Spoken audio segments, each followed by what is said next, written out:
back from the survey. You're not gonna believe it. I forgot to hit record, so we're probably gonna get in trouble for that one, but Got it. it is. When do we get our Gallup results back? Clay, rule number one as the facilitator. Remind Jay Bland to hit record. Yeah, I'm the fall guy here. I see how it goes. Gosh, I literally hit pause because I started the meeting too early. All right, we're gonna get dinged, but maybe we'll put it up there. It's okay. Welcome to GOTeam October meeting. We'll call a Strategic roll. plan. We just went through our strategic priorities. All right, now where we are. Go ahead, Lena. Yeah. When do we get the Gallup results back? Like maybe it would be helpful to see which area, was lower as far as like teacher engagement goes. And, that might help what Maggie was talking about of like, maybe that's not what the priority is when we're thinking about improving teacher engagement. Like if we're able to see what teachers are ranking as maybe they're lower. And then we could maybe tweak a strategy. Yeah. Way. So here's what I'm going to do. I'm going to handle sending the Google Doc out with the school priorities and getting that out. Maggie, as our cluster rep, is going to reach out to Travis, figure out what our wiggle room is, and find out when we're going to get our Gallup data back. Typically, they give it to me in a sealed folder at a principal meeting.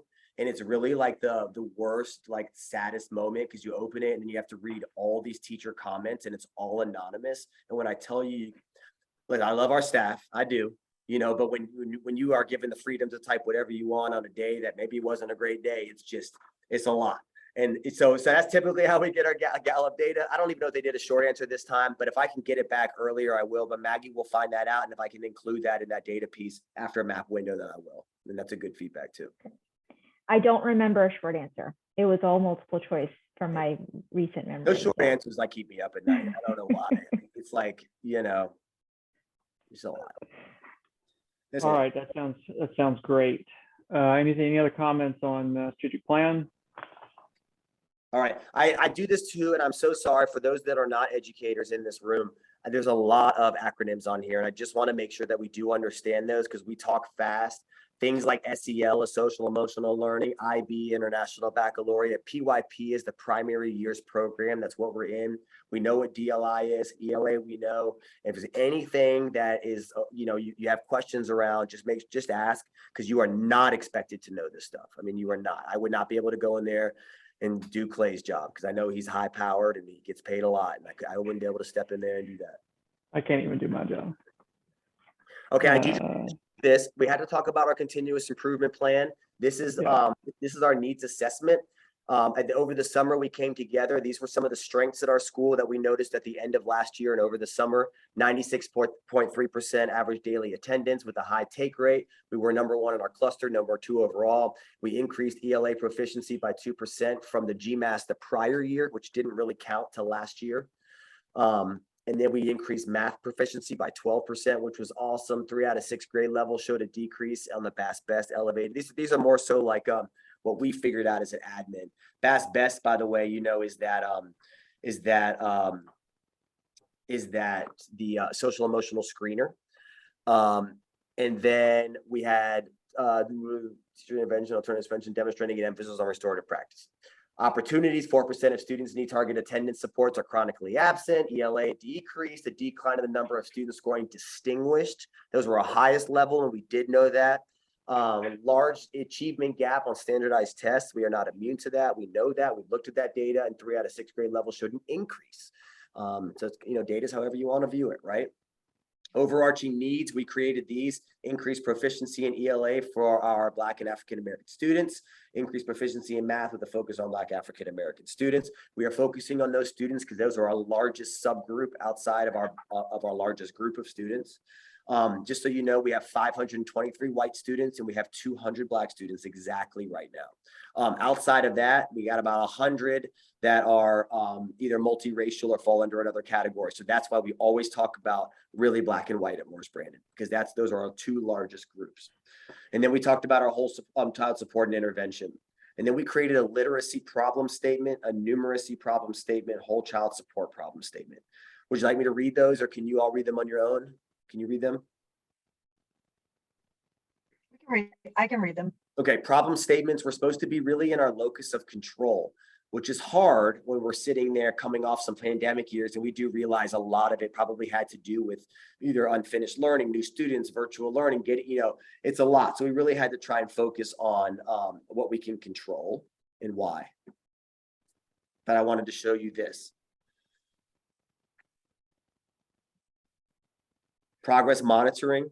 These are some of the things that we're doing to progress monitor. Progress monitor would be, what are we doing along the way to make sure that we are headed in the right direction? Obviously, MAP assessments is one of the biggest.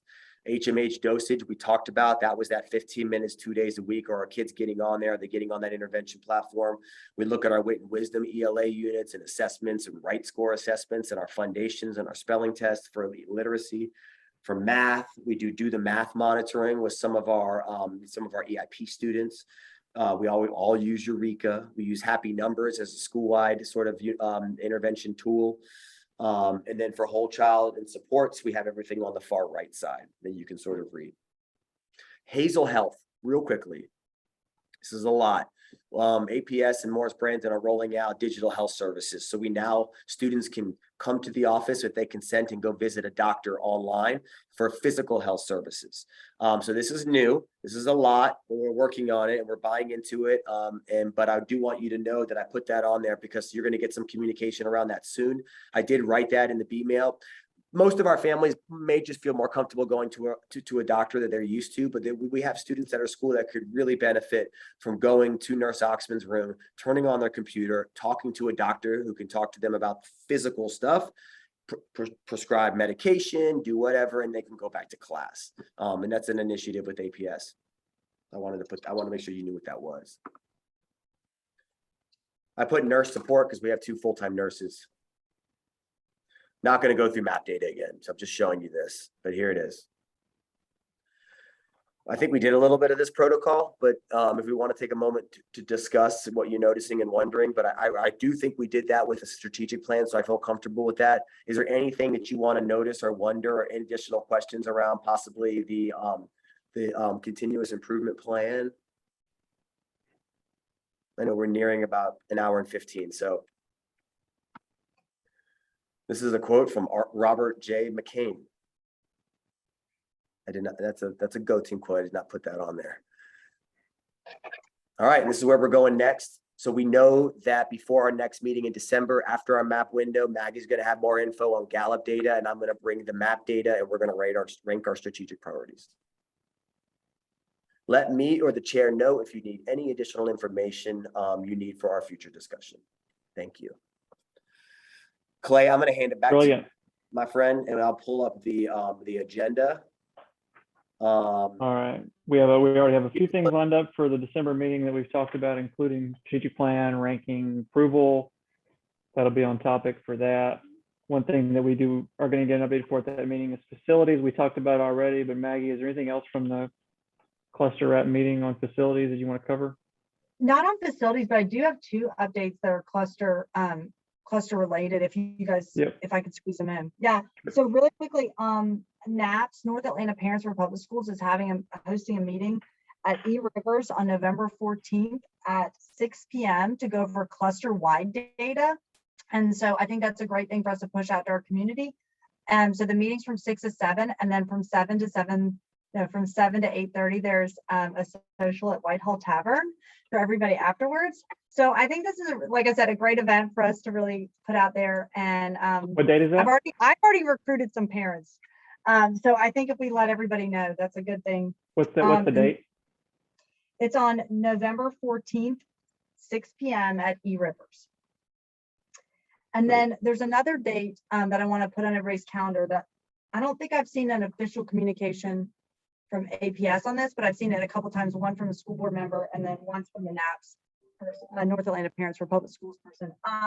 December 12th, the superintendent is going to be speaking at Sutton Middle School at the Northside campus to all North Atlanta parents. There's from 5 to 6, she's going to be presenting to staff of APS, and then from 6:30 to 7:30 to parents.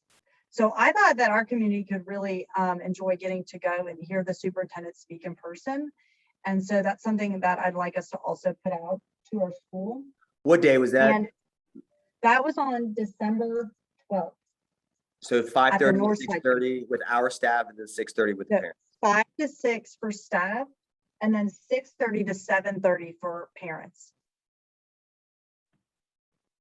At North Atlanta, you said? No, this is at Sutton at the north side campus, the 7-8 campus.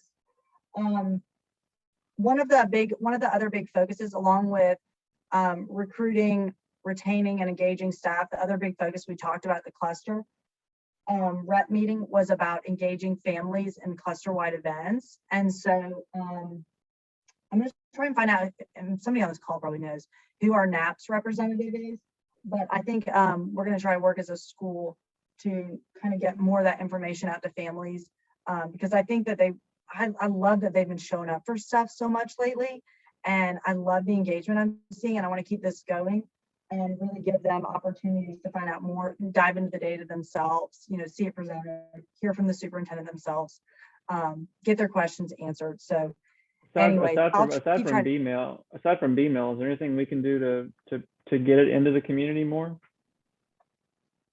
That's something we're discussing as from a cluster-wide level. That's something that we're working on from a cluster-wide level, and we've reached out to NAPS. We haven't gotten, I don't know. I know that we just sent home a huge, be in the know thing to all of our families with all the different channels of communication. And we're talking about trying to streamline something, maybe a cluster-wide calendar, things like that. I've heard on APS's website now, there actually is a spot where it's like events at the bottom of the homepage. So that's streamlining communication is an ongoing. There's so much communication because there's so many things going on around here. So that is an ongoing battle. So if anyone's got any ideas, please share them with me, because we are looking for suggestions on streamlining it. Okay. All right. Thank you, Maggie. If you guys got in the minutes, I'll keep with updating you guys on any cluster-wide stuff from that meeting outside of facilities. Okay, that's great. And Clay, we could always call those out separately too when we give email updates on upcoming meetings. We can also post other blurbs about upcoming events. Okay. Are we about to wrap up, Clay? I think so. The only thing I had on the discussion items was just in the training, the school-based solutions, which are responsible for, we have the ability to request waivers for rules around, I sent an email about it. There was a list of examples. I don't have anything to comment other than I mentioned it to you, Jay. If we had used it before, just putting it on the GOTeam's radar, because it is our responsibility. If there's something that does come up that requires it or we think demands it, it's our responsibility to push the ball forward. So I was just highlighting that. Yeah. Well, I think that's good. I just think it's good to know that GOTeams and clusters do have flexibility if the time ever comes that we feel like we need to utilize that.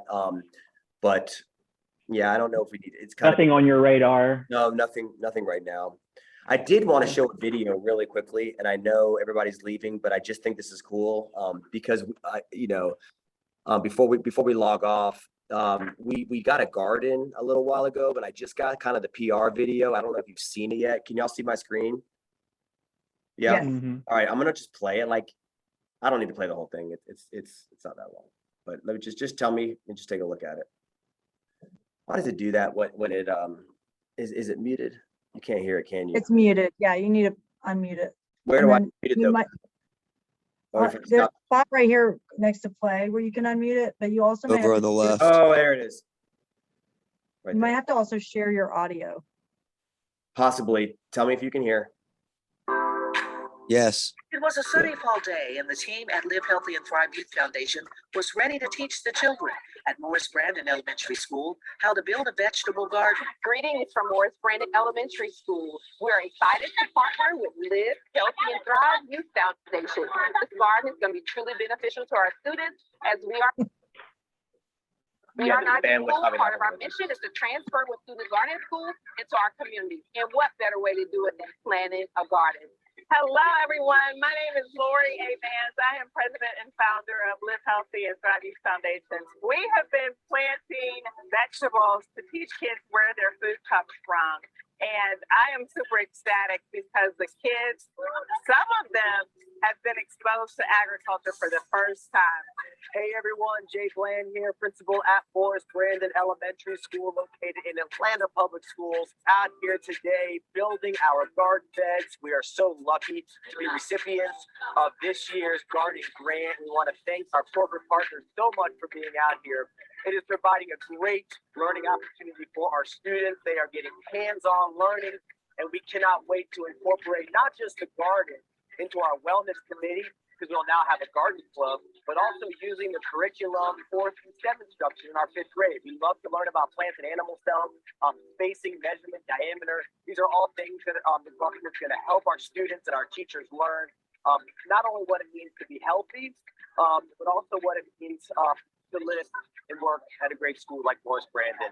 The students were thrilled to learn how to assemble the garden beds, as well as the proper method of planting fresh vegetables. Yes, good morning. I'm Anna Lowe with the Morris Brandon PTA. You know Anna's got to We're get on there. excited to be here today to live. I love you. I love you, Anna. I know you're watching. Foundation.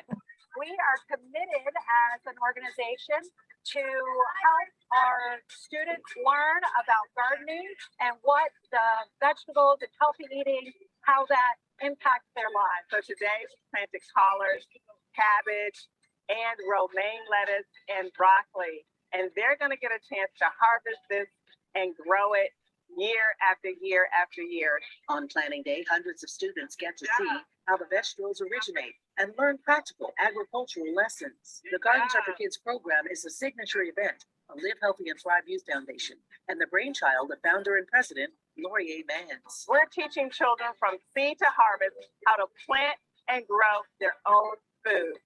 Thank you so much for your support.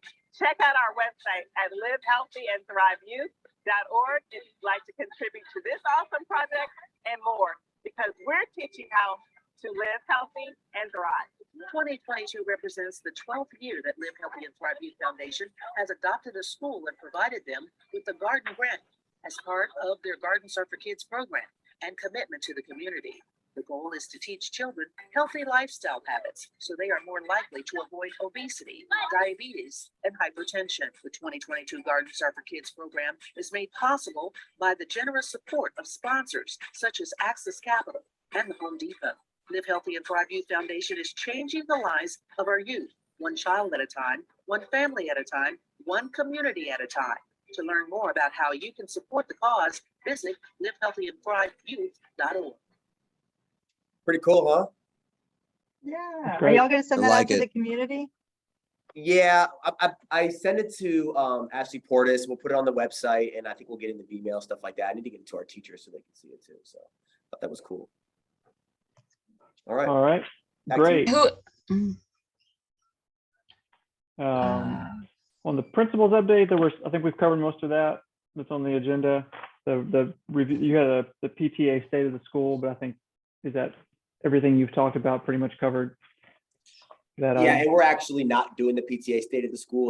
Well, I was supposed to have a conversation, but I think that got postponed because I just it wasn't a coffee talk or something that I'd already done. So if that's what you're talking about, I think we're good with that. The announcements, I hope everybody's completed their required training. Clay, I think Jay had one for staffing update that I was hoping to hear a little Yeah, more skipped over that. on. Sorry about that. Jay, you guys, staffing update? Yeah, staffing, I sort of talked about it that very first slide, but we did talk about in ACES, the vacancy that we have. So we're talking about sort of like where we are with Special hiring. ed. Is that what you're asking? So that's a great question. We earned $225,000 off of our leveling, which we knew that already. And we used those funds to purchase 2 teachers. So one of those teachers, Ms. Davis, has already been onboarded and hired, and she's fantastic. And she's an intervention teacher who is now pulling students for do the math work and math and reading intervention. And we're actually already seeing great gains from her. And the other position was allotted for a gifted teacher. However, we cannot find a gifted teacher right now that is not under contract. So we have a great candidate for a teacher, a homeroom teacher that is unbelievable, who's going to fit right into Morris Brandon. We want to onboard her and hire her when she graduates with her master's December. She'll start here January 3rd, but we're not going to give her a homeroom quite yet because that's just a lot for our kids, right? To split can't split them up in January. We're not going to do that, but we are going to allow her to take intervention groups. We are going to allow her to substitute and really take some long-term blocks for some of these gifted teachers to help out with the gifted testing. So we have an idea, like she's a phenomenal teacher. She's going to be a homeroom teacher at Brandon next year, but we want to get her into a homeroom for about maybe 2 weeks. So we can pull out a certified gifted teacher just to help with the big load in that second semester instead of hiring a gifted teacher. So that's where we are with those 2 positions. Then we have a vacancy. Okay, I thought I heard you say something about 7 homeroom. You're trying to hire 7 homeroom teachers? That was at the end of last year. So at the end of last year, when I spoke I was to like, Dr. oh, what's okay? Yeah, I was no, like, that's a lot of turnover. Yeah, we Okay. hired 7 homerooms, 2 special ed, 2 AIP, 2 counselors, 7 pairs, 1 AP. Those are all in place. So we're good with that. We actually are fully staffed, and then we earned more money from that leveling. So we had those 2 positions. So those were the intervention teacher, which is great, and this gifted teacher, which is actually going to be a homeroom teacher that I just talked through that plan. Okay, so And we're we- in good shape. And We're we got a not seeing DLI like- para. We got a DLI para. I don't know if we said that, but we do have, Oh, that's great. now we have a DLI para in both campuses to teach language lab in both campuses, so they don't have to travel. And now we have 3 full-time DLI paras, which is awesome. So Claudia Villalonga is amazing, and now she's supporting 1st and 2nd grade at the PC. And we still have 1 in K, and then we have Senor Camacho for 3-5 in Maine. So we're in good shape. That's great. Thanks, Jay. Next GOTeam meeting, December 8th, 3:30. It sounds like it will be needed. So plan on that. And then public comment. Just a reminder, everybody, we don't comment to the public comment. Anybody out there would like to say anything?